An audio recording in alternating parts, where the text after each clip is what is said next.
Okay, it's going to be a review of SummerSlam 1990. So we're going all the way back to August 27th, 1990 from Philadelphia, Pennsylvania, the Philadelphia Spectrum. We had 19,304 in attendance. The pay-per-view buy rate was 507,000. Yeah, so this is general consensus that when Warrior was champion, the guys in the locker room just weren't as happy with the payoffs as they made a lot more money when Hogan was champion. But make no mistake about it, I think business was still good, but it wasn't like to the point where it was at back in 1989 when they did the Hogan Savage split. Looking back on it, it looks like that was the year where the business really boomed. When we're talking about the late 80s and the early 90s. So, yeah, let's get right down to it.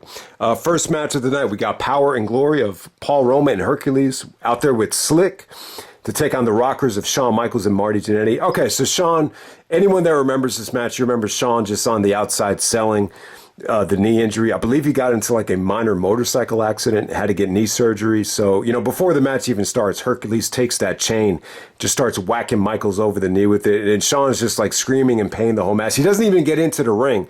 So Marty puts up a hell of a fight. And yeah, it was pretty fun while it lasted. It's more of an extended squash. But, Power and Glory hit this really nice finish here. It's actually called the Powerplex. So Hercules goes for like a superplex off the second rope, and then Roma hits a splash off the top rope. It looked pretty cool for that time. I believe it was called the Powerplex. That was the Power and Glory finisher.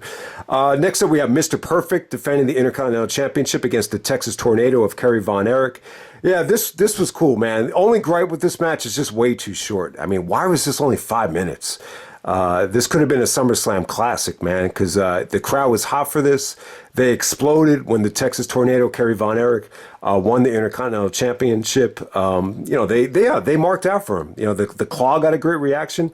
The finish is a little bit wacky. He does this winding punch. I guess it's like it kind of ties into the Texas Tornado character.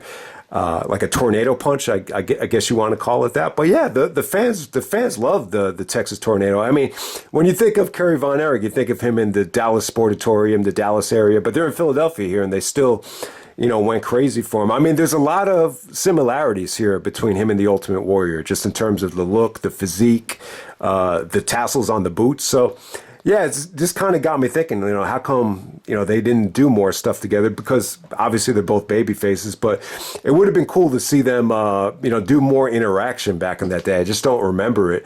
But yeah, Perfect and Bobby, they were complaining that, Texas Tornado was abusing the rules as he threw him into the ring post. But I really didn't notice anything too dirty. Maybe back then, certain things would have been considered more dirty. But yeah, really, really good moment. The only gripe is that it's just way too short. All right, next up we have Queen Sherri versus Sapphire. Sapphire actually gets counted out.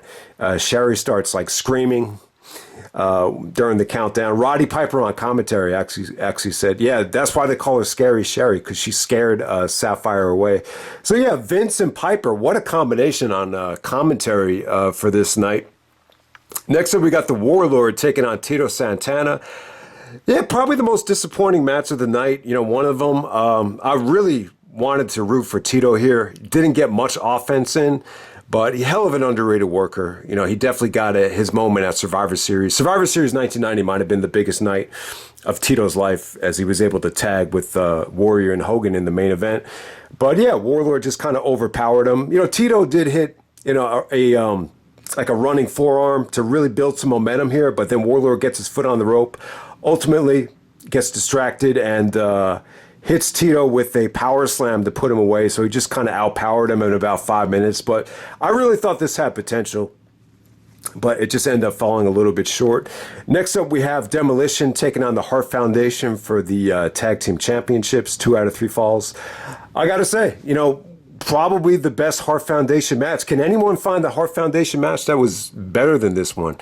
I believe the network actually has the Hart Foundation Coliseum video in its entirety. So that's something that I want to check out down the road. But, from what I've seen, I'd have to say that this probably is the best Hart Foundation match, at least one of them. I know they had matches with the Rockers that were cut from television. But yeah, Hart Foundation win the tag team championships here. I thought this was good booking. I thought Brett looked like a beast out there. Brett was awesome. Piper was even marking out for Brett. He was like, whoa, what fast-paced action we have here, But bottom line is, Bret was able to showcase his punches, his wrestling. Jim the Anvil Neidhart actually got some hot tags here.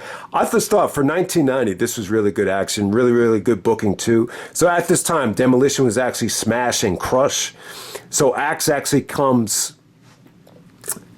out from underneath the ring, and they actually swap Smash and Axe, several times during the match. And, they've done that. We've seen, people do that. I think Kurt Angle's done it in the past with his brother.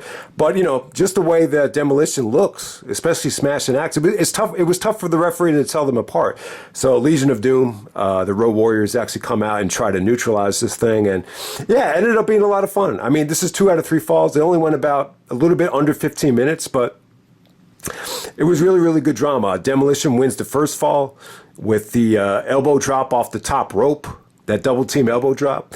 That was a good finisher. So the Hart Foundation actually hit the Heart Attack, the Hart Foundation clothesline finish, and then Crush actually attacks the referee, but they get disqualified. And then the last fall comes when Anvil actually does propels himself with a shoulder block into the ring, and then Bret actually schoolboys, I believe it was Crush for the victories. Yeah, so the Hart Foundation win the tag team championships. Just, really good action. Definitely the match of the night. One of the best Hart Foundation matches ever. It might be the best, and maybe a dark horse for best pay-per-view match of 1990.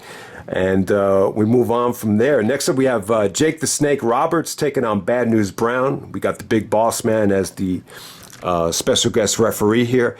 Another disappointing match. Jake didn't get really a lot of offense in here. No DDT, no really, vintage Jake the Snake comeback here. The reason they put these two together, it was snakes versus sewer rats. I believe at the time the Ninja Turtles were getting really popular, and anyone that's seen the Turtle movie knows that they came from a sewer rat named Splinter, who actually had the pet turtles, and he trained them to do the art of ninja. So maybe that's why they had this. They actually showed the sewer rats backstage. They teased bringing them out, but thank God they didn't actually bring them out. Maybe that's the reason why they had sewer rats in the actual storyline here. But bottom line is Bad News actually gets disqualified by Big Boss Man after he brings out the steel chair.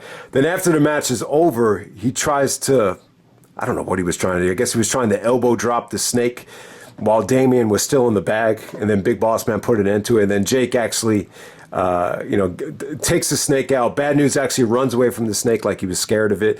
But, what I remember more than anything about this match was, I think there was a post-match promo. Maybe it was pre-match, where Jake is actually trying to cut a promo, and then the Snake starts choking him out. So Jake has to constantly try to get the Snake away from the neck so he wouldn't get choked out by it. But I remember that more than anything. This match was this is another Bad News Brown match that just, I don't know. I just thought it could have been so much better. And we'll move on from there. Next up, we got Jim Duggan and Nikolai Volkoff taking on the Orient Express. This is right after the Sergeant Slaughter promo with Brother Love. As Sergeant Slaughter turns heel, cuts a anti-American promo. This leads to Duggan and Nikolai Volkoff coming out and singing God Bless America. I believe Meltzer actually stated that. Now we know that Duggan can't wrestle and he can't sing. I think it did say that. Yeah, the fans were really into Duggan and Nikolai Volkoff, though. I mean, they really were. It wasn't much of a match, but this only went a couple of minutes, but I really thought the crowd reaction was better here than most things on the show. But yeah, Orient Express didn't get to show much offense at all here. It's amazing because they were able to showcase themselves a lot better against the Rockers a couple months later. All right, next up, we got one of the best things of the night. And this is the thing about this show. This show had a lot of promos. This show is very storyline driven, very character driven. And I just remember at the time, like, this is a great show for kids. I remember watching the show as a kid, renting it from the video store, the year after it came out. And I think if you were a kid and were a fan of the product at the time, you probably loved the show. But this is another match right here where if you look at it from the standpoint of a typical NWA fan or a typical, Ring of Honor fan where wrestling is the priority, you're going to be really disappointed. But when you look at a match like this, just in terms of the actual story here, it was really well done. Like, I got to say, the Ted DiBiase promo before this match, I mean, I didn't go back in time and watch every single television taping from 1990, but I would say this DiBiase promo, when Sapphire actually sells out to the $1 Million Man, this has got to be one of the best promos of the year.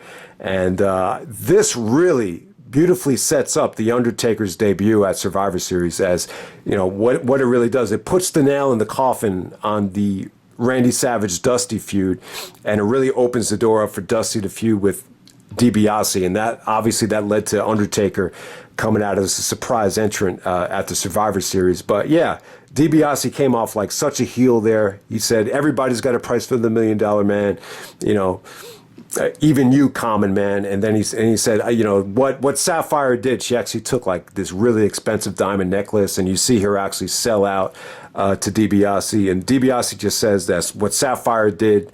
She didn't do anything that anybody else here wouldn't have done. So I just thought it was really good. It was just one of those instances, one of those scenarios that really just showcases how pro wrestling could really, tell great stories and just be symbolic of, what could potentially happen in real life with, possibly women just, leaving a guy that's not making a lot of money and then just jumping on the bandwagon and just siding with, somebody else. I mean, it really, I thought it was just very well done. I mean, some people might argue that it made Dusty look like a joke. This was not the NWA version of Dusty Rhodes. And yeah, I mean, the fans were a little bit lukewarm to him here. Maybe they just couldn't connect with him, and maybe they just didn't, get why he was so, pussy whipped over somebody like Sapphire. Maybe it just didn't make a lot of sense. So, but, bottom line is Randy actually got a great heel victory. It only lasted a couple seconds, but, just the heel tactics from Sherri and Savage just really made you sympathize with Dusty. And Savage actually takes out a foreign weapon behind the referee's back. You didn't even get to see what it was. I don't even know what it was. It might have been like a black pipe or something like that. And Savage actually beats Dusty, in just a couple of minutes. I'm not going to give it -2 stars like Meltzer. See, Meltzer's only looking at it from like what it potentially could have been. I mean, I could see the gripe here. I could definitely see the gripe. You got Savage versus Dusty, this is WWF versus NWA. Give them 20 minutes out there. They didn't do it at WrestleMania. They don't do it here at SummerSlam. So yeah, it's a little bit disappointing, but it really kind of fit. The booking of this match really fit with the storyline with Sapphire. It really did. And the fan. I mean, you wanted to sympathize with Dusty, but at the same time, it's almost like you felt like Dusty was just humiliated on this show. You actually see him chase after the limousine with DiBiase and Sapphire. So yeah. And the funny thing is here, you always, obviously Dusty and Sapphire weren't a real relationship, but I always thought it was funny how Cody, maybe a lot of people thought that Dusty had a thing for black women. And it's kind of funny how Cody actually ends up marrying like one of the hottest black girls we've ever seen in Brandy. So I just thought that was kind of ironic how that played out years down the road. But yeah, let's move on to Hulk Hogan with the Big Boss Man taking on Earthquake with Jimmy Hart and Dino Bravo. Yeah, so I guess Big Boss Man was just out there to neutralize the interference from Dino Bravo. I could have done it without all this interference here. Yeah, I thought the match was pretty good. I mean, this was Hogan's return after filming Suburban Commando. So this is kind of becoming like a tradition with Hogan. Take time off after WrestleMania. Film a movie, whether it be No Holds Barred or Suburban Commando. Was Suburban Commando really that bad? I remember liking it as a kid when I saw it in the movie theater. But yeah, I'll tell you what about Earthquake. Really, I never really thought about it before, but Earthquake really looks like a fatter version, an even fatter version, because Ron Jeremy is fat, right? But yeah, like an even fatter version of Ron Jeremy. It never struck me until this match right here. But yeah, I would say that Vince, he really got a lot out of the Earthquake. I mean, he doesn't have a great look and, really overweight, but, just the branding of Earthquake, the ring attire looked really cool with the Earthquake, Richter scale, on his ring attire. And then on top of that, he had a really cool finisher. I thought the Richter scale where he just starts stomping around the guy and then he sits on him. I thought that was a great finish. So yeah, I think he was an underrated worker too. Not a great look, but yeah, really underrated worker. And this was definitely the highlight of his career, facing Hogan at SummerSlam. Then they have the blow off as Hogan eliminates Earthquake at the Royal Rumble.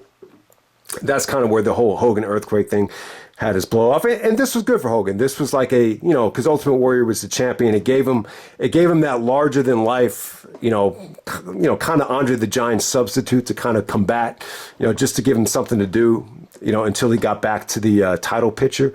But yeah, I thought this was good. Hogan worked the crowd really well, and a lot of chaos with all the interference. I could have done without all the interference, but it really it really made the match feel very chaotic.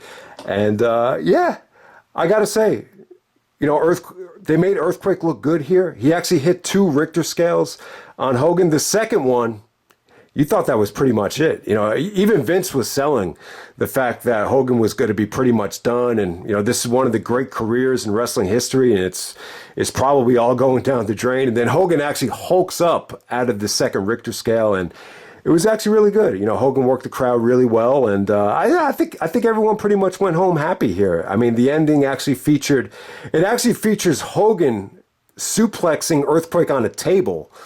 Yeah, but the table doesn't break, though. And Hogan actually wins by countout. Piper actually calls it a cheap victory. But as we know, I don't think they wanted Earthquake to lose clean here, as they, you still had a match like the Royal Rumble coming up. And that's where really Hogan, ended this Earthquake feud with a bang. And then we have the main event. We have the Ultimate Warrior taking on Ravishing Rick Rude with Bobby the Brain Heenan. This is a steel cage match for the WWF Championship. Yeah, so this is pretty good booking here because Rude had actually already beaten Ultimate Warrior at WrestleMania 5, so Rude definitely deserved a rematch here. The funny thing is, right before the main event, Rude is taken off of his robe, right? And then there's a girl in the front row that's like, giving him the thumbs down, and Vince is like, oh, she doesn't like it. And then all of a sudden, like, when Rude actually did take the robe off, she changed her expression, like she was actually impressed. And then Vince was like, oh, maybe she does.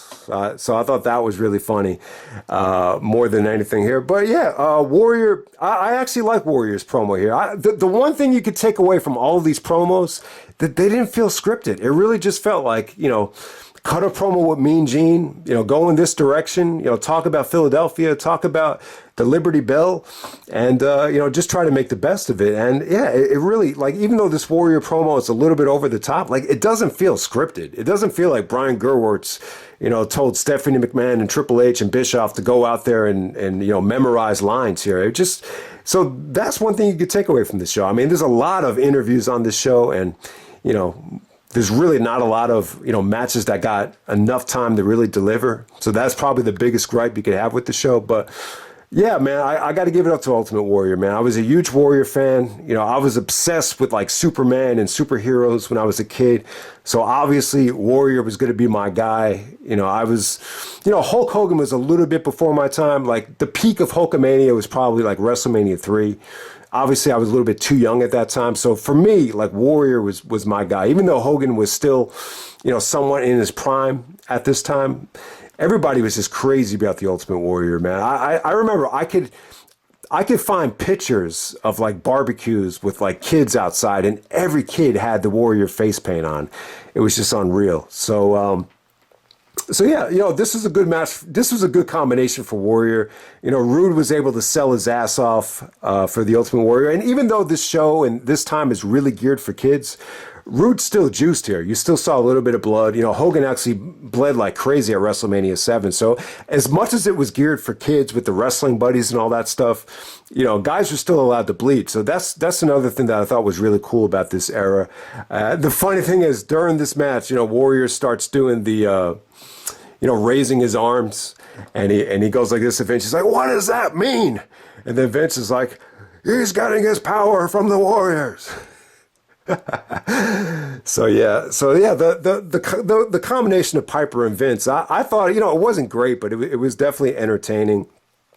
Rude actually did a couple of double axe handles off the top of the cage. I mean, he jumped off the top of the cage, kind of anticlimactic with it being just a double axe handle. Warrior did counter the second one into a punch to the gut.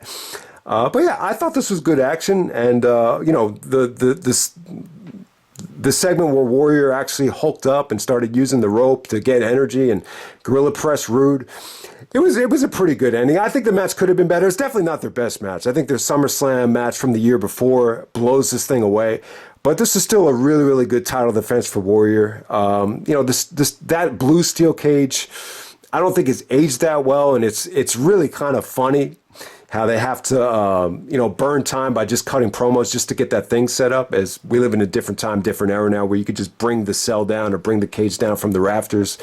But yeah, I thought this was a lot of fun. This was definitely a vintage Ultimate Warrior title defense. I do have great memories of this from a home video standpoint. And Warrior actually mocks Rick Rude with the pose as he's escaping the cage. Bobby actually did, slam the cage shut on Warrior's face, which that looked pretty nasty. It definitely had a lot of good drama in it. I just wish they could have gotten a little bit more time. Apparently Rude was a little bit disappointed with the not the WrestleMania, but the SummerSlam payoff here. He just felt like because he went out of his way and really made Warrior look good, he deserved just as much as Warrior. So that's kind of one of the things that, sucks about that time. I mean, I do prefer the way that Vince paid guys as being more of incentive based rather than WCW where it was more guaranteed. I like the incentive base, but sometimes it's like, yeah, with Warrior and Rude in this situation, shouldn't both guys make the same amount of money because they were in the main event? So Vince has this philosophy where he gives more money to whatever guy that he felt like the fans ordered the show for. So yeah, it's like, is that really fair? I don't know. I mean, you just look at Rude, and Conrad was even saying this on the podcast, how he really liked the idea of Rude working with Hogan, going into WrestleMania 7. But after a loss like this, it's like, where does Rude really go from here? It's like, how could you really promote Rude versus Hogan after losing the Warrior like this? It's like, yeah, that really would have been a tough sell when you look back on it. But yeah, ultimately, I thought Warrior was good here, man. Like for kids and for that era, I thought he was a lot of fun. I actually liked the way he swung the belt, and I liked the way he kind of mocked Rude as he was escaping the cage. I thought this was good stuff. I thought it was classic stuff. I mean, from a match quality standpoint, not their best work, but just like Hogan said, Warrior was always in great hands when he was working with Rick Rude. So, yeah, really, I thought this was a fun show. Very, very fun show. If you watch this as a kid and have great memories of it, obviously you're going to like it better than some people. If you're one of these guys that never really watched wrestling from that era, it's going to be tough. For you to really appreciate how, fun this show was. Because overall, I think this show is a lot of fun. And I think more than anything, the characters and the backstage interviews really did give this show a lot of life when you look back on it. So that's SummerSlam 1990, and I'm out.